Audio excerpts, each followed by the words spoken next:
이 시간 성령께서 우리 모두에게 좀 임하시고 감동하셔서 오늘 주시는 말씀을 통해서 그저 듣고 지나가는 설교가 아니고 나 자신을 위해서 하나님이 주시는 말씀으로 받아들여지는 특별한 은혜가 있기를 바랍니다.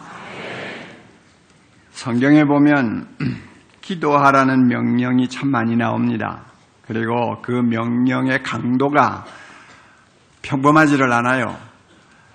구하라, 그래 놓고는 또 찾으라, 그리고 또 문을 두드리라, 또 무시로 성령 안에서 기도하라, 쉬지 말고 기도하라, 부르짖으라, 마음을 토하라, 뭐 이런 표현들을 우리가 종합해 보면 그 기도하라는 명령이 단순하게 그냥 듣고 지나갈 만한 내용이 아니고 하나님께서는 힘을 주어서 강조해서 우리에게 권고하는 말씀이라는 것을 우리가 금방 알 수가 있습니다.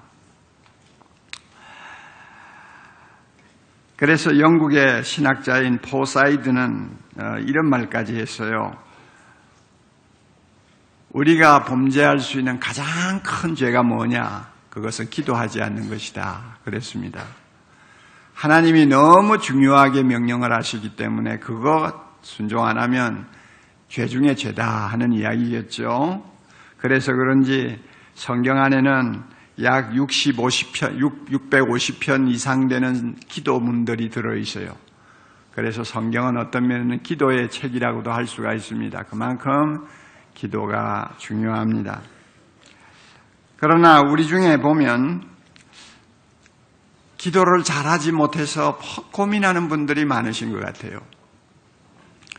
그리고 기도를 해야 된다는 것은 알면서도 이런 이유 저런 이유로 기도가 잘 안 되고 또 결국 하지 못하고 살기 때문에 항상 기도하면은 무거운 짐처럼 느끼는 분들도 계세요.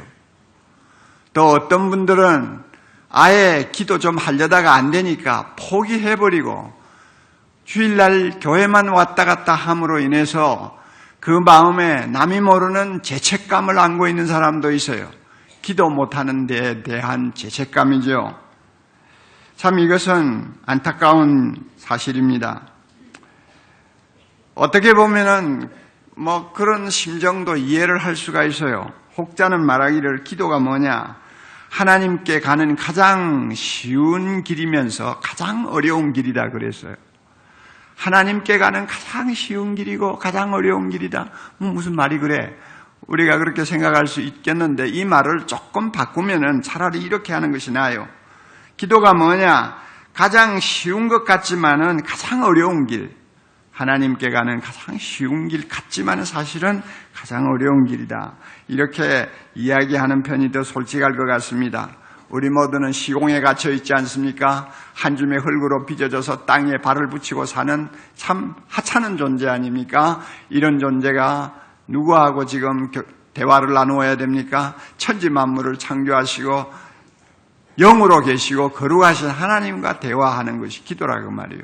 그게 어떻게 쉽습니까? 우리 눈에는 보이지 않습니다. 아무리 불러도 하나님은 보이지 않아요. 우리가 한두 시간 엎드려 기도해도 하나님은 이런 방구 대꾸도 안 하십니다. 어떤 때는 하나님이 나와 함께 임재하신다는 것을 느끼기도 하지만 어떤 때는 그러한 임재 경험이 싹 물러갈 때도 있습니다. 종잡을 수가 없어요. 그래서 만족스러운 접촉점을 찾기가 어려운 것이 사실은 기도라고 할 수 있습니다. 그래서 어느 조사를 보았더니 한 678명의 성도들에게 당신 기도 만족합니까? 당신 기도 만족하게 하고 있습니까? 하고 물었더니 그 중에서 그렇다고 대답하는 사람이 23명에 지나잖아요. 대부분이 기도가 무거운 짐이 된다는 것이고 기도 때문에 갈등하는 부분이 있고 기도를 통해서 은혜 받는 것보다도 어떤 면에는 마음에 죄책감을 갖는 경우가 많다는 것을 우리가 알 수 있습니다. 이것은 우리 자신을 위해서 그렇게 썩 좋은 현상이 아닙니다. 여러분, 기도가 힘든 짐이요, 무거운 짐이요, 마음에 은근히 부담스러운 것이 되고 있습니까? 이 시간 성령께서 그 짐을 내려놓을 수 있도록 말씀을 통해 은혜 주시기를 바랍니다. 저는 오늘 읽은 본문을 보면서 가끔 도전을 받습니다.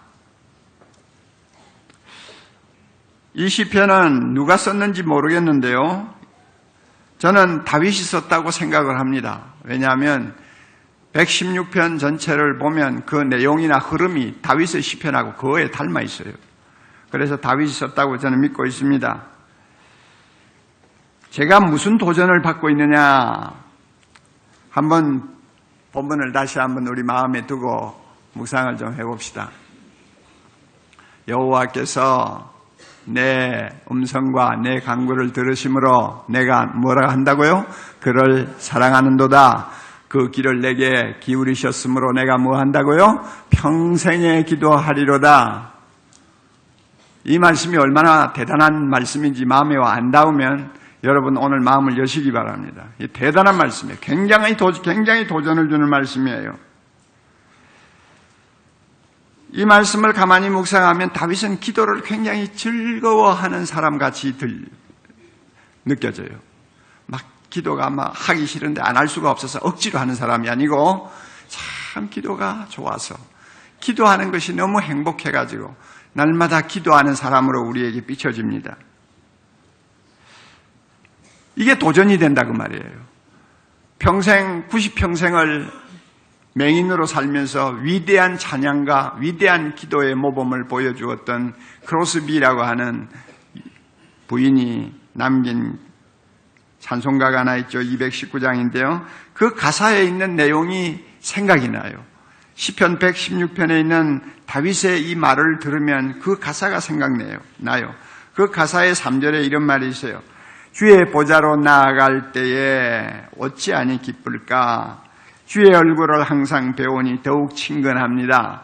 번역이 조금 어설프게 되어가지고 우리에게 와 닿는 것이 없습니다만은 실제로는 이 본문의 원문은 뭐냐 하면 하나님 앞에 앉아서 1시간 기도드리는 그 기도의 시간이 얼마나 나에게 기쁨이 충만한지요.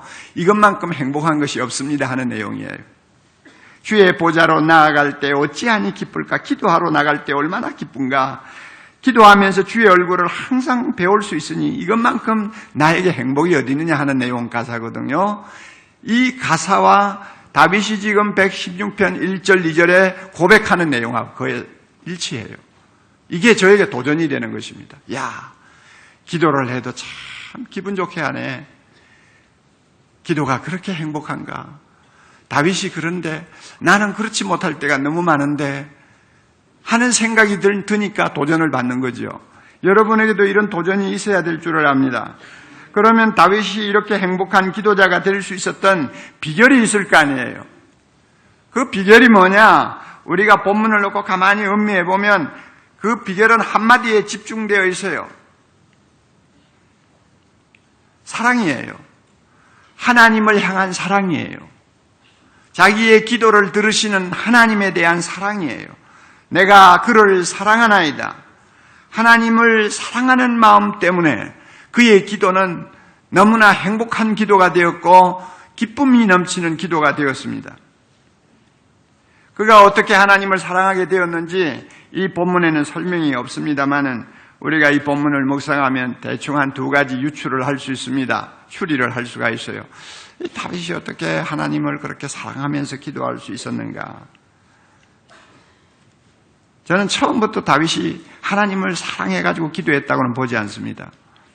그런데 기도의 연륜이 점점 쌓이면서 하나님이 자기 음성을 들어주시고 자기 간구를 들어주시고 자기가 부를 때마다 귀를 기울여 주신다고 하는 사실이 이게 보통 일이 아니라는 사실을 점점 깨닫게 돼서 이게 보통 일이 아니라는 것. 여호와가 내 음성을 들으신다. 이와 같은 기적 같은 일이 어떻게 가능한가?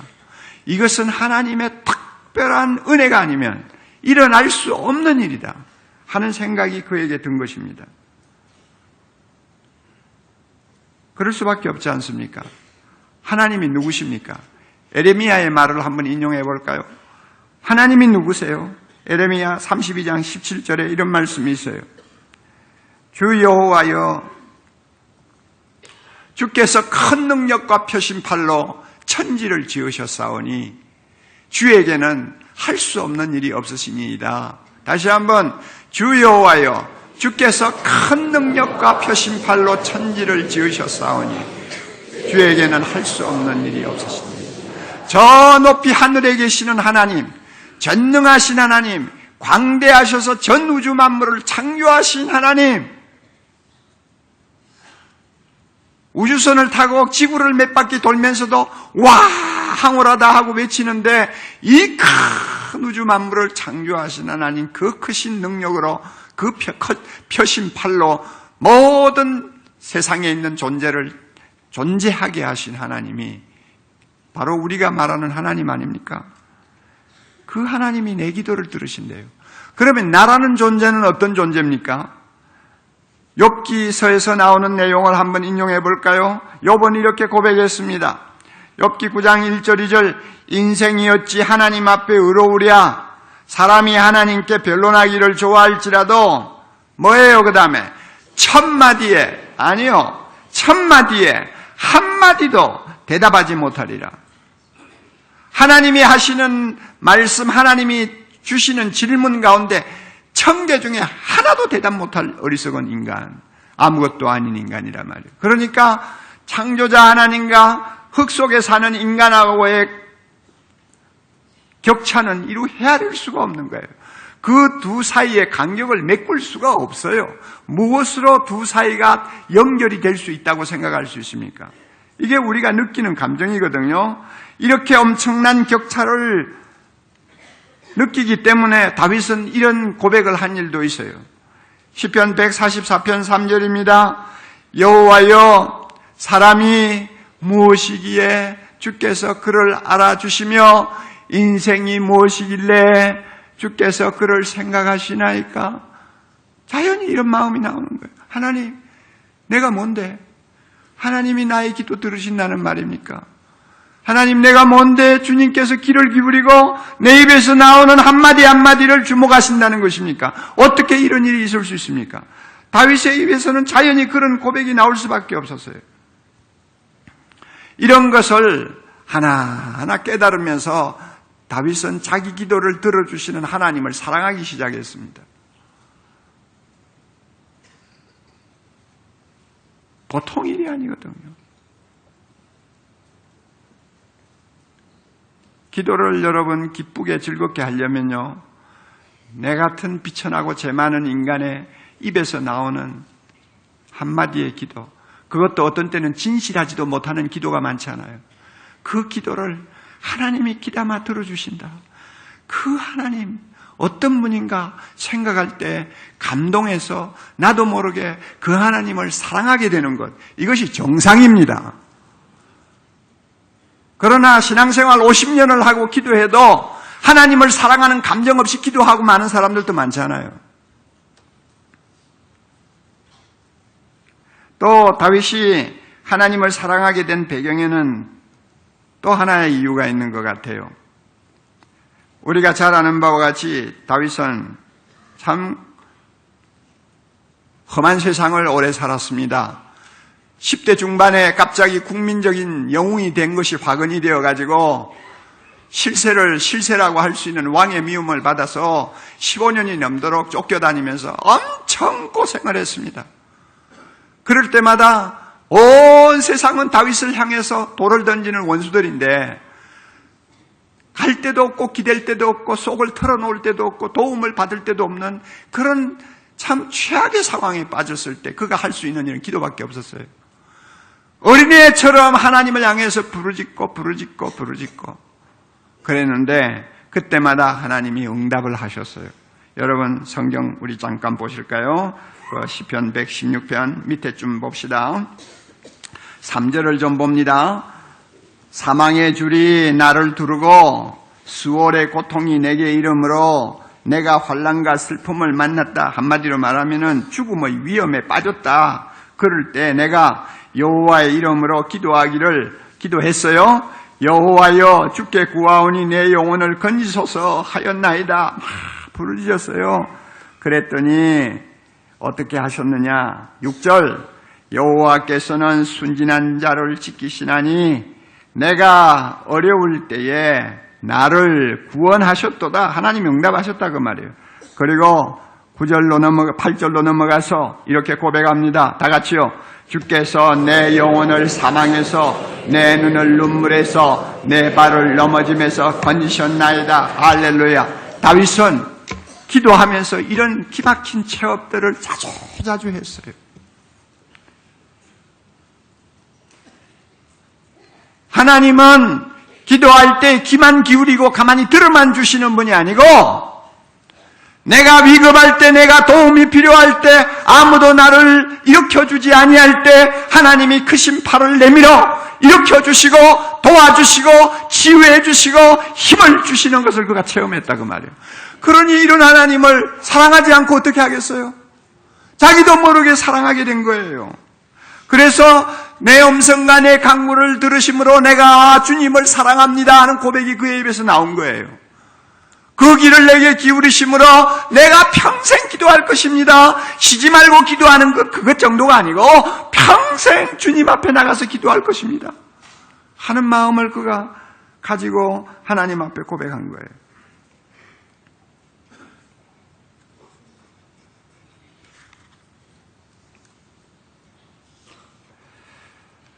여러분, 다윗하고 우리하고 비교할 때에 누가 더 나은 입장에 있습니까? 대답하세요. 다윗하고 우리하고 비교할 때 누가 더 나은 입장에 있어요? 우리가 훨씬 나은 입장에 있지 않아요. 다윗은요, 일생 동안 하나님을 향해서 아버지라는 말 한마디도 못했어요. 두려우신 하나님으로만 알았지, 거룩하신 하나님으로 그는 항상 그렇게 보았지, 우리처럼 아빠, 아버지, 어림도 없는 소리, 다윗은 평생 그렇게 못했어요. 그러나 우리는 예수님 때문에 하나님의 자녀가 됐잖아요. 하나님의 사랑받는 자녀가 됐잖아요. 그러니 자식에게 귀를 기울이지 아니하는 부모가 있습니까? 요즘 같은 세상에서 자식의 입에서 나오는 말 한마디라도 거저 듣고 지나가는 부모 있습니까? 너무 예민해가지고 탈이지요. 이제는 너무 예민해가지고 문제지요. 그래서 모두 자식의 종이 돼버렸잖아요. 부모는 그런 거예요. 자식의 소리에 귀를 기울여요. 숨소리만 좀 거칠게 나와도 무슨 일이 있나 하고 귀를 기울여주는 것이 부모 아니에요. 하나님이 우리 아버지 되세요. 우리 아버지시기 때문에 내 입에서 나오는 말, 내 마음에 있는 생각 하나도 놓치지 않고 귀를 기울여 주십니다. 들으십니다. 그리고 나중에는 항상 필요할 때는 응답하십니다. 응답이 없다고요? 그런 소리 하지 마세요. 응답이 지금은 없는 것 같아도 나중에 인생을 살고 지나고 돌아보세요. 지금까지 지내온 건 무슨 은혜라? 하나님의 크신 은혜라. 지금까지 지내온 것 주의 크신 은혜라. 예, 우리가 그렇게 해서 지금까지 살고 있잖아요. 이런 하나님 아버지 우리가 모시고 살고 있어요. 그러니 다윗이 하나님을 사랑했다면 우리는 10배, 20배, 100배로 하나님을 사랑할 수 있는 사람들입니다. 할렐루야. 하나님을 사랑해야 됩니다. 이것이 행복한 기도, 복된 기도, 능력 있는 기도를 계속할 수 있는 비결이에요.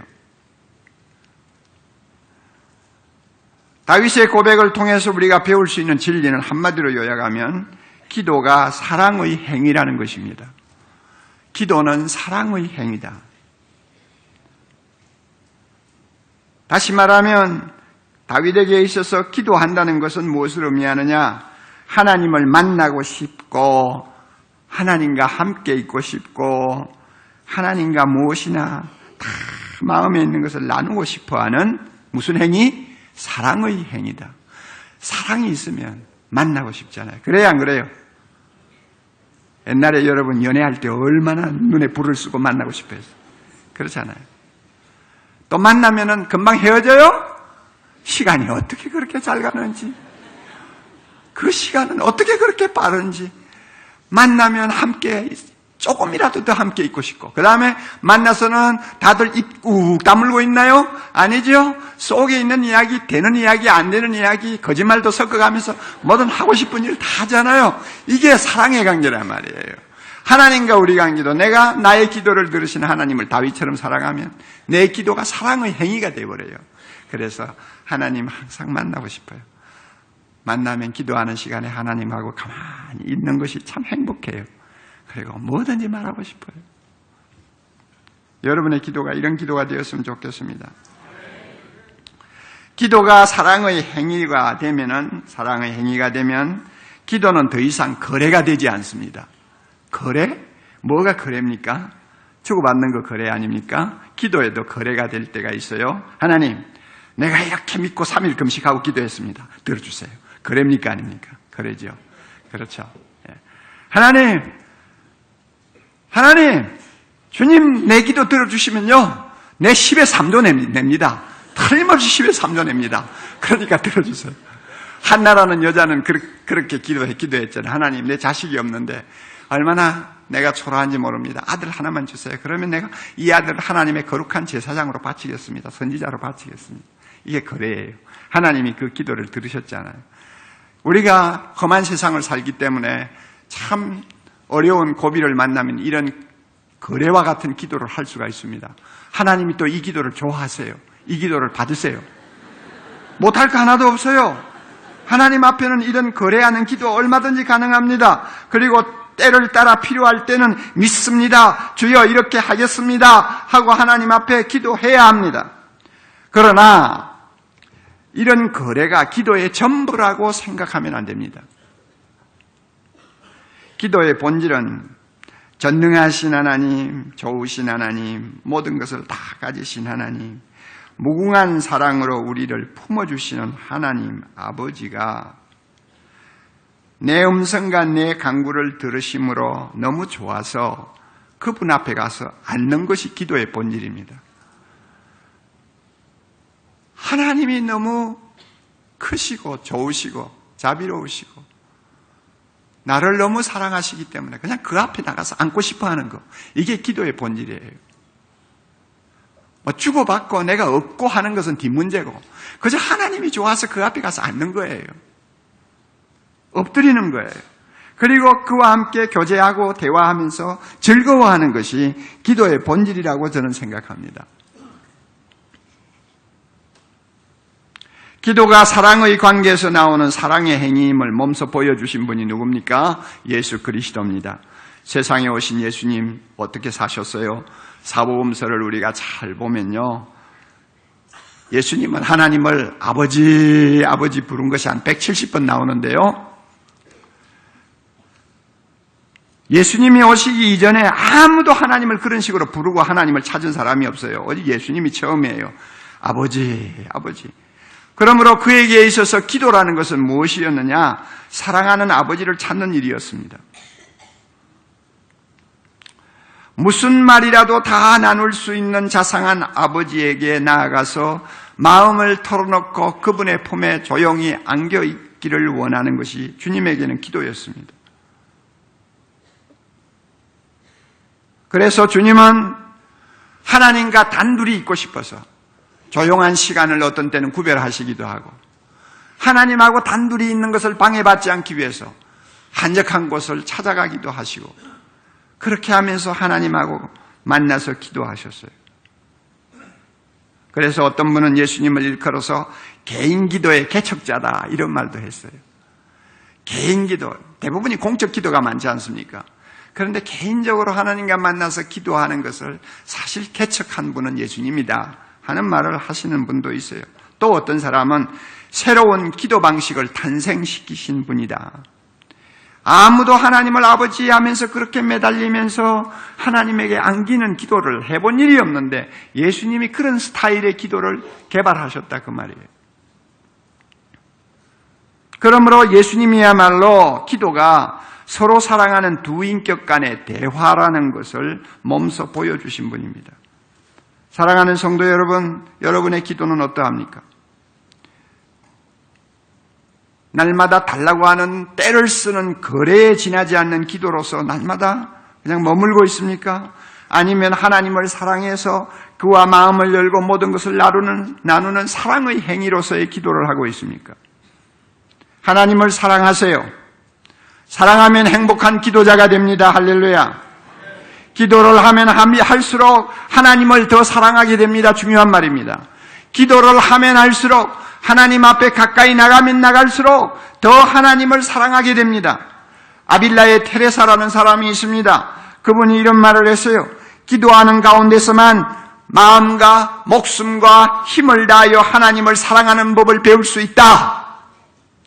기도할 때만이 하나님을 진정 사랑하는 법을 배울 수 있다고 그랬어요. 그러므로 하나님을 사랑하세요. 그러면 기도하게 됩니다. 그러면 기도하면 더 하나님을 사랑하게 됩니다.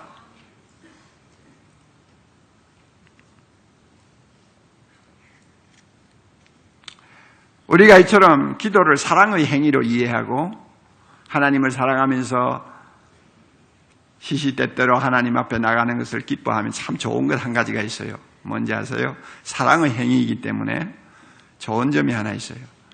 무슨 말을 가지고 하나님께 기도할까 하는 거 고민 별로 안 해도 된다고 말이에요.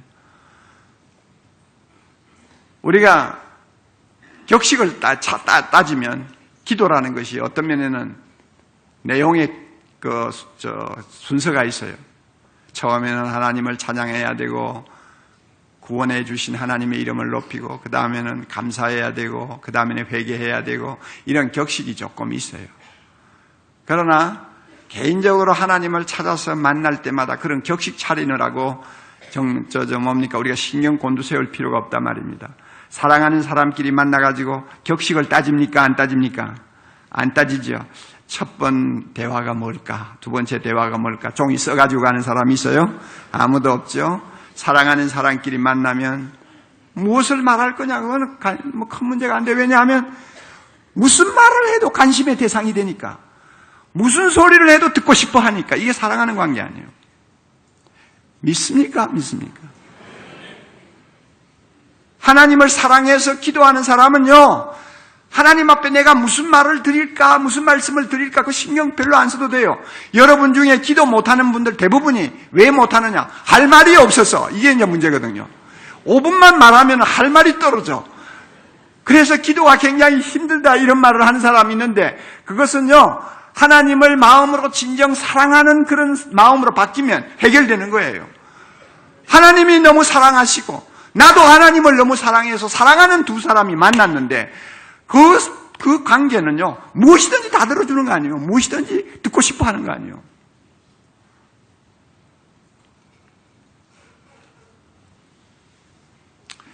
마음속에 있는 좋지 못한 감정도 털어놓을 수 있고요. 하나님 앞에요. 내 마음에 있는 막 짜증스러운 이야기도 털어놓을 수 있고요. 어떤 때는 시급한 문제를 가지고 하나님을 달달 볶을 수도 있고요. 그렇죠. 그래서요, 이런 때 우리의 기도는 예비 타이어가 아니고 핸들이에요. 예비 타이어는 어떤 겁니까? 뭐 할 때만 들고 나옵니까? 펑크 날 때만 들고 나오잖아요. 기도가 예비 타이어가 된 사람들 많죠. 불이 나야 기도하는 사람이 있어요. 그렇죠. 타이어가 터져야 기도하는 사람이 있어요. 그런 핸들은 차만 탔다 하면은 한순간도 놓지 않고 손에 쥐고 흔들지 않아요. 돌리지 않아요. 사랑의 기도는 그런 거예요. 하나님 앞에 사랑의 마음을 가지고 나가서 기도하는 사람은 핸들과 같아요. 그저 이리 틀면서도 하나님 앞에 기도하고 저리 틀면서도 하나님 앞에 기도하고 항상 손 안에서 도는 핸들과 같이 내 마음이 하나님을 향해서 열려 있는 거예요. 시편을 보면 아주 흥미로운 사실이 하나 있습니다. 시편은요, 하나님을 사랑한 경건한 자들이 하나님께 아뢰는 온갖 기도들로 가득합니다. 그래서 위대한 종교개혁자 칼빈은 이런 말까지 했어요. 시편을 가리켜서 말하기를 영혼의 구석구석을 모두 꺼내 보여주는 해부도라 그랬습니다. 그냥 아예 배를 가르고 속에 있는 것을 다 드러내서 해부하는 의사처럼 영혼 안에 들어있는 모든 것을 다 끄집어내서 보여주는 해부도와 같다. 칼빈은 그런 말을 했어요. 시편에는 보면 그래요. 인간의 모든 감정이 다 녹아 있어요. 모든 감정이 다 녹아 있어요. 시편을 잘 읽어보세요. 두려워 떠는 사람도 있습니다. 찬양하는 소리도 있습니다. 불안해하는 사람도 있습니다. 분노해가지고 부들부들 떠는 사람도 있습니다. 사랑하는 사람도 있습니다. 근심에 찔린 사람도 있습니다. 절망에 빠진 사람도 있습니다. 감사함에 춤을 추는 사람도 있습니다. 슬픔에 땅을 치는 사람도 있습니다. 의심하는 사람도 있습니다. 고통하는 사람도 있습니다. 그뿐인가요? 기뻐서 하나님을 영광 돌리는 사람이 있는가 하면 남을 저주하는 사람도 있고 복수하는 사람도 있고 다 있는 거예요. 시편 안에. 이건 뭘 의미하느냐? 사랑하는 마음으로 하나님 앞에 나가면 내놓지 못할 것이 없다 그 말이에요. 그 중에서 우리의 주목을 끄는 것이 있다면 저주하는 기도입니다. 어떻게 하나님 앞에 기도할 때 남을 저주합니까? 있을 수 있어요? 없어요? 그런데 집에 가서 시편 109편을 읽어보세요. 저주하는 시편이 몇 개 있는데 그 중에서 대표적인 것이 109편이에요. 109편을 집에 가서 한번 읽어보세요. 아마 이것도 다윗인 것 같은데요.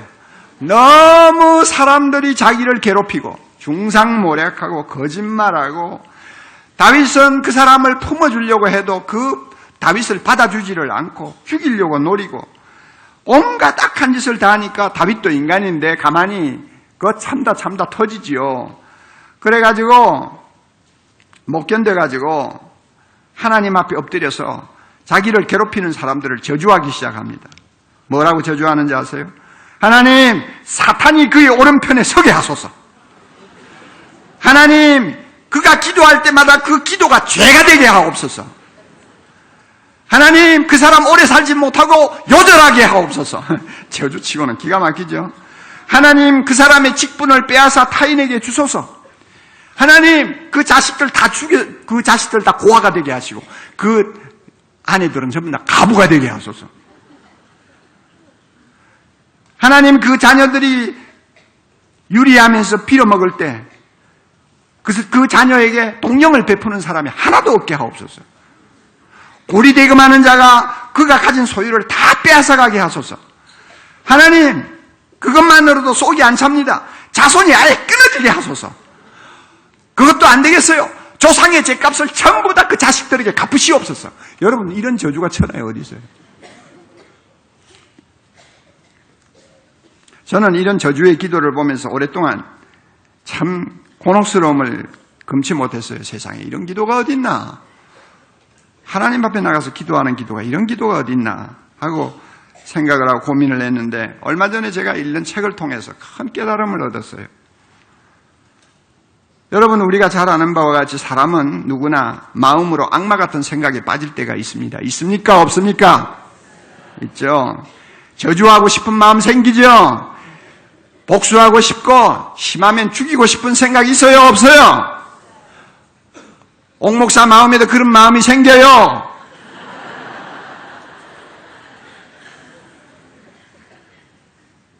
그런데 이런 그 독한 마음이 생길 때 우리가 대처하는 방법이 몇 가지 있어요. 하나는 진짜 복수하는 거예요. 그런데 이것은 하나님 앞에 죄 짓는 일이니까 못하지요. 법이 또 금하는 일이니까 할 수가 없죠. 대부분이 포기하지요. 그 다음에 두 번째 방법이 있어요. 모든 분한 마음, 억울한 것을 꾹 참고 그냥 누르는 거예요. 우리 대부분이 그런 식의 방법을 선택하죠. 그 다음에 세 번째 방법이 있어요. 하나님 앞에 들고 가는 거예요. 저주의 기도를 드린 시편 저자들은 마지막 선택을 한 사람입니다. 하나님 앞에 자기의 감정을 다 들고 나갔어요. 저주하고 싶고 복수하고 싶은 마음을 하나님 앞에 그대로 들고 나갔어요. 여기에서 중요한 사실이 있습니다. 이런 악한 감정을 원수에게 직접 쏟아 놓으면 그것은 저주가 됩니다. 맞아요? 그러나 선하신 하나님 앞에 그 악한 감정을 다 쏟아 놓으면 그것은 탄원이 됩니다. 하나님 앞에 부르짖는 탄원이 되는 거예요. 성격이 달라요. 그러니까 기도가 저주를 무엇으로 바꾸는 것입니까? 탄원으로 바꾸는 것입니다. 이게 기도예요. 그렇기 때문에 시편의 저주가 기도가 되는 거예요. 실제로 하나님께서 그 사람이 그런 저주를 받기를 원해서가 아니라 너무 마음이 힘들고 고달프고 고통스러우니까 그냥 하나님 앞에서는 마음 놓고 다 털어놓는 거예요. 털어놓으면 그게 그 사람을 저주하는 것이냐? 아니에요. 하나님 앞에 모든 것을 있는 대로 탄원하는 거예요. 그게 뭐가 나쁘냐 그 말이에요. 하나님이 그래서 그 기도를 다 들어주시는 것입니다. 이런 탄원의 기도를 주님 앞에 드리면 놀라운 일이 일어납니다. 자비로우신 하나님께서 그 마음의 아픈 감정과 그 고통스러운 소리를 다 들으실 뿐 아니라 때를 따라 그를 위로하시고 그래서 마음을 누구로 틀어주시고 변화시켜 주시고 치료해 주시고 단잠 주시고 나중에는 원수도 포용할 수 있는 넓은 마음도 주시고 억울한 일이 있으면 풀어주시고 하나님이 그렇게 해주세요. 그러니까 하나님 앞에 나가면 여러분 못할 말이 없는 거예요. 우리가 세상을 살면서 억울한 일 당하는 이 경우가 얼마나 많습니까? 미움을 받을 때도 있습니다. 예수 믿는다는 이유 때문에 손해를 감수할 때도 있습니다. 중상모략을 당할 때도 있습니다. 또 예수 믿는 사람은 어리석은 데가 있잖아요. 전부 다 자기 마음 같은 줄 알고 그냥 사람을 믿어버리는 그런 바보 같은 짓을 좀 할 때도 있잖아요. 그러다가 보면 손해를 보기도 하고 망하기도 하고 감옥에 가기도 하고 얼마나 억울한 일이 많습니까? 그러면 우리가 이렇게 억울하고 고통스럽고 참 견디기 힘든 일을 당할 때 내 속에 있는 것을 다 털어놓고 이야기할 수 있는 대상이 있습니까? 없습니까? 없어요! 세상에 어디 있어요? 집에 들어오면 집사람 앞에 앉혀놓고 다 할 수 있을 것 같아도 집사람이 내 소리 들으면 기절할지도 모르고 잠을 못 잘지도 모르니까 하고 싶은 말 다 그냥 꾹 참고 그래서 좋은 말만 하고 없어 아무 일도 없어 괜찮아 그러지 어떻게 우리 마음을 다 텁니까? 친구를 찾아가서 내 마음에 있는 모든 원통한 이야기를 다 털어보십시오. 얼마는 들어줄 거예요. 그러나 한 20분 듣고 나면 그 다음에 털털 털고 일어날 거예요. 감당을 못하니까. 아무도 우리 마음을 털어놓을 사람이 없습니다. 썩지 마세요. 이 세상에는 내 이야기 다 들어줄 사람 한 사람도 없습니다. 연애해가지고 잠깐 눈이 멀었을 때 단 한 1년 정도는 모르지만 그 다음에는 아무도 없습니다.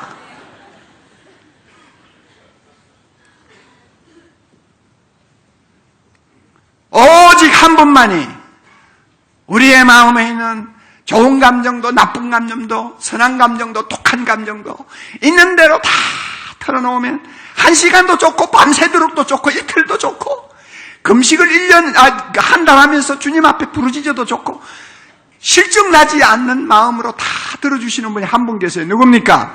우리 좋으신 하나님, 내가 사랑하는 하나님입니다. 아버지입니다. 할렐루야. 그래서 시편 62편 8절에 이런 말씀이 있습니다. 백성들아 시시로 그를 의지하고 그 앞에 마음을 토하라. 또 누가복음 18장 7절 8절에 또 이런 말씀을 주님이 하셨어요. 하물며 하나님께서 그 밤낮 부르짖는 택하신 자들의 무엇입니까? 원한을 풀어주지 아니하시겠느냐? 그들에게 오래 참으시겠느냐? 아니야.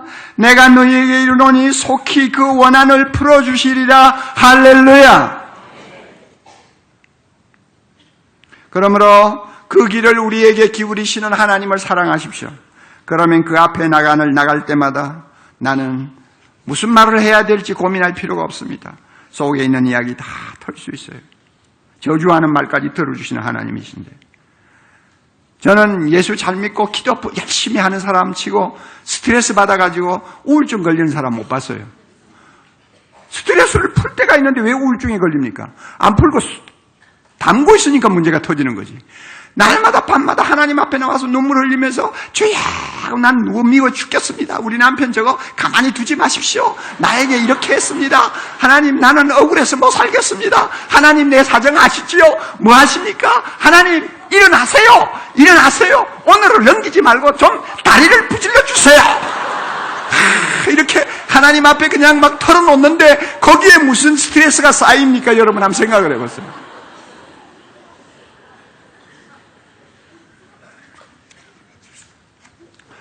신혼 때부터 사사건건 부딪히면서 주도권 싸움을 하는 젊은 부부가 있었어요. 결혼하고 나면 처음에 그러잖아요. 서로 파워게임을 하지 않습니까? 누가 이기나 하고. 이제 이 부부가 그랬나 봐요. 믿음이 참 좋은 사람들이고 참 하나님 앞에 기도도 많이 하는 사람들인데 이상하게 결혼하고 나니까 그런 일이 일어났어요. 어느 쪽도 양보를 안 하는 거예요. 중요한 일이든 사소한 일이든 이야기를 서로 나누었다 하면 싸움이 시작되는 거예요. 왜냐하면 줄다리기를 하니까. 서로가 양보를 안 하는 거예요. 이 가운데도 젊은 부부들 그런 사람이 있는지 모르겠어요. 있을 거예요. 얼마 동안 그렇게 하다가 이러다가는 큰일 나겠구나 하는 생각이 들어가지고 한 번도 그때까지 해보지 못한 방법을 하나 실행하기로 결정했습니다. 그게 뭐냐 하면 함께 기도하기로 한 것입니다. 저녁이 되었습니다. 다른 때 같으면 또 무슨 이야기를 가지고 티격태격할 시간인데 둘이서 손을 꼭 잡고 소파에 앉아서 하나님 앞에 기도하기 시작했습니다. 기도하면서 남편에 대해서 기분 나쁜 감정 막 있는 대로 다 털어놨어요. 그 시간에 서로가 다투던 문제가 어떤 문제인지 자기 의견을 그냥 기도하면서 하나님 앞에 다 털어놨어요. 눈 뜨고 서로 쳐다보고는 말 못할 거 눈 감으니까 뭐 얼마든지 할 수 있잖아요. 그러니까 눈 감으니까 하나님 앞에 그냥 하고 싶은 이야기 다 하는 거예요. 남편도 다 하고 아내도 다 하고 그렇게 기도했어요.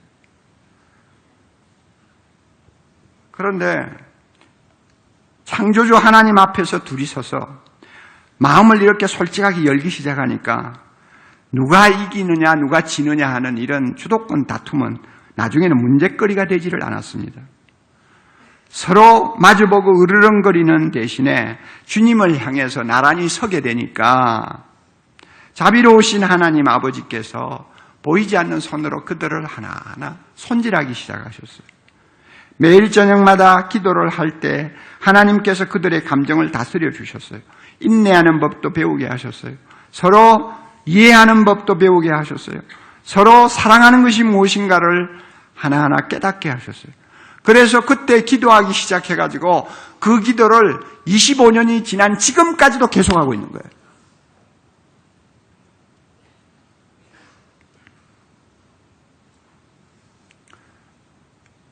왜 이것이 가능하냐? 하나님 앞에 두 사람이 무엇이든지 아뢰일 수가 있었기 때문에 그것이 그들을 치료하는 하나님의 손이었어요. 그러니까 너무 좋아가지고 기도가 끊어지지 않고 계속된 거예요. 여러분 가운데 부부싸움 자주 하시는 분 계시죠? 또 자주 안 한다고 하더라도 한 번씩 하시죠? 평생 부부싸움 안 했다는 사람은 약간 좀 이상한 사람이에요. 부부싸움을 할 때도 기도하면서 하세요. 기도하면서.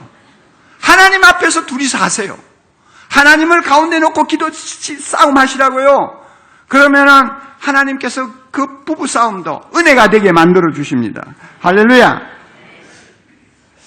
저는 지금까지 기도의 기쁨은 하나님을 사랑하는 데 있다고 말씀드렸습니다. 우리가 기도를 하나님과의 사랑의 관계로 발전시키고 하나님 앞으로 나가면 하나님 앞에 무슨 기도를 드려야 될까 하는 문제를 가지고 고민할 필요가 없다고 말했습니다. 어떤 기도를 드려도 하나님은 귀를 기울여 주십니다. 얼마나 행복한 일입니까? 얼마나 큰 특권입니까, 여러분? 그런데 끝으로 한 가지 꼭 알아두세요.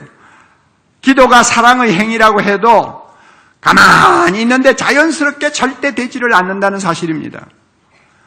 이 세상에서 가치 있는 일 치고 연습 안 하고 훈련 안 하고 되는 것은 하나도 없습니다.